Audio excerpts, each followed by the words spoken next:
Ақмола облыстық тарихи-өлкетану музейінің алдын ала ұсынған Есіл Шағалалы өзендерінің аралығындағы қола дәуірінің ескерткіштерінің зерттелуі атты онлайн дала хроникасы мен дәрістерінің барысында Есіл өзенінің бойында орналасқан қола дәуірінің ескерткіштеріне көбірек тоқталған едік.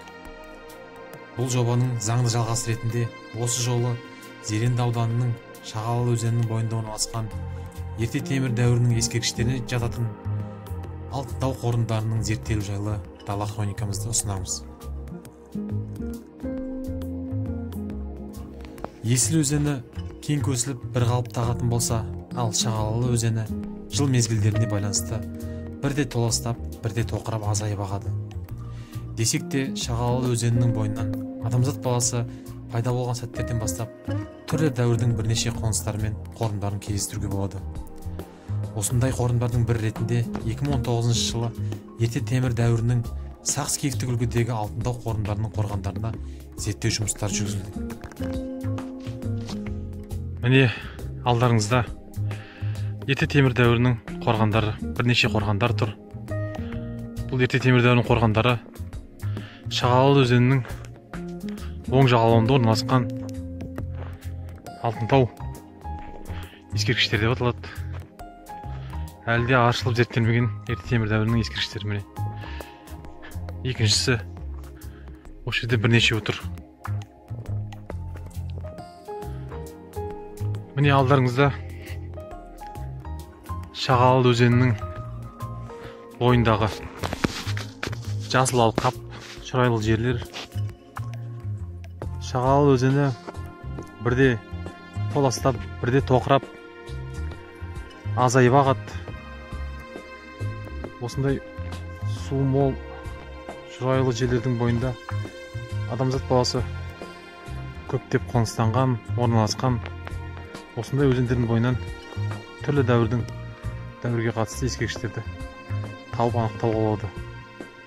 2019 жылдың археологиялық маусым барысында рухани жаңғыру бағдарламасын жүзеге асыру мақсатында қабылданған Есіл Шағалалы өзендерінің аралығындағы археологиялық ескерткіштерді зерттеу жұмыстары одан әрі жалғасын тапты.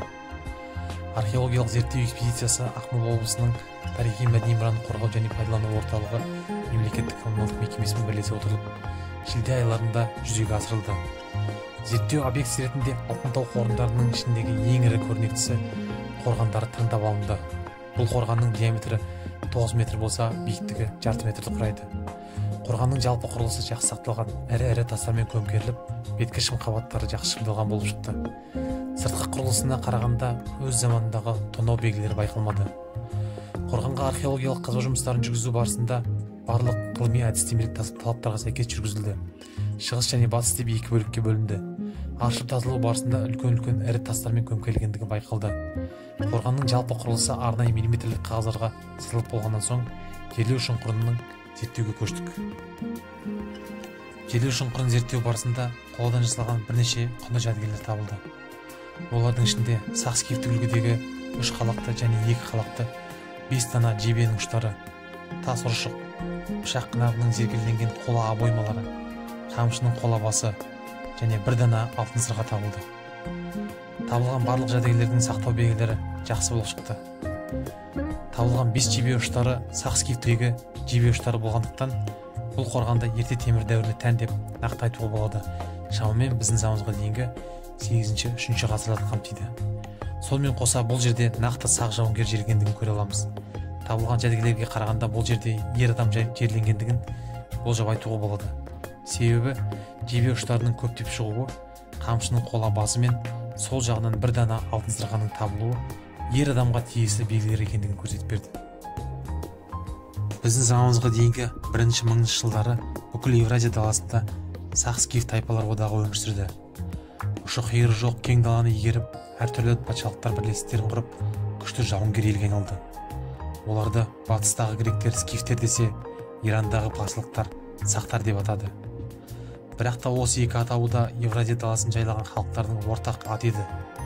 Сақ-Скиф тарихын тілге тиек етіп, тереңірек білетін болсақ, оларды құрайтын бірнеше тайпалар көне жазба ескерткіштерінде де жиі кездесетінін көреміз.